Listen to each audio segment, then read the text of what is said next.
அவங்களே என்னை கூப்பிட்டு வச்சு சொல்லிட்டாங்க. அர்ஜுன் சார் கல்யாணம் முடிஞ்சதும் நான் வேற வேலை பார்த்துட்டு போக வேண்டியதுதான். என்னக்கா சொல்றீங்க? அர்ஜுனுக்கு கல்யாணமா? இதெல்லாம் நடக்குமா? எவ்வளவு நாள் ஆச்சு. அவங்க அம்மாவும் ரொம்ப வருஷமா ட்ரை பண்றாங்க. அவன் கல்யாணம் பண்ண மாட்டாங்க. இல்ல நவ்யா, அர்ஜுன் சார் கல்யாணத்துக்கு ஓகே சொல்லிட்டாரு.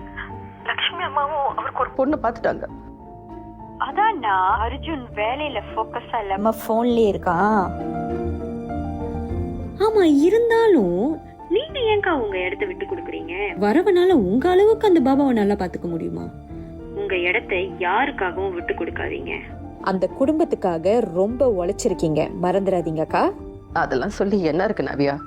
என்ன இருந்தாலும் நான் 3வது படிச்சு தானே. இப்படி பேசுறத நிப்பாட்டுறீங்களா? நீங்க அவங்களுக்கு ரொம்ப தேவையான எம்ப்ளாயி. உங்க உரிமையை நீங்க யாருக்கும் விட்டு கொடுக்காதீங்க. முதலாளிய கையில போட்டுக்க கத்துக்கங்க. அது ஒண்ணு தப்பான விஷயம் கிடையாது.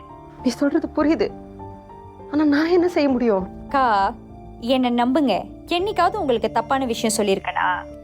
என்ன பண்ணணும்னு சொல்றேன், அதப்படி கேட்டு நடந்துக்கங்க. எல்லாம் சரியாயிரும்.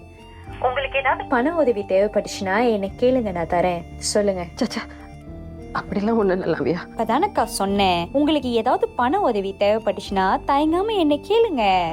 இல்ல, என் வீட்டுக்காரரு யாருக்கிட்டயோ 1000 வெள்ளி கடன் வாங்கியிருக்காரு. நான் அதை முதல்ல செட்டில் பண்ணணும். சரி, உங்க அக்கௌண்ட் நம்பர் அனுப்புங்க. 2000 வெள்ளி போட்டு விட்றேன்.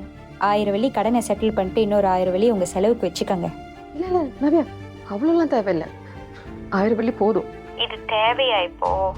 அக்காவுக்கு தங்கச்சி செய்றேன். அப்புறம் இன்னொரு விஷயம்க்கா, மறந்துடாதீங்க. நல்லதோ கெட்டதோ நம்மளுக்கு சாதகமா ஒண்ணு அமைஞ்சிச்சு, நம்ம அதை பண்ணிக்கிட்டு போய்கிட்டே இருக்கணும். புரியுதாக்கா?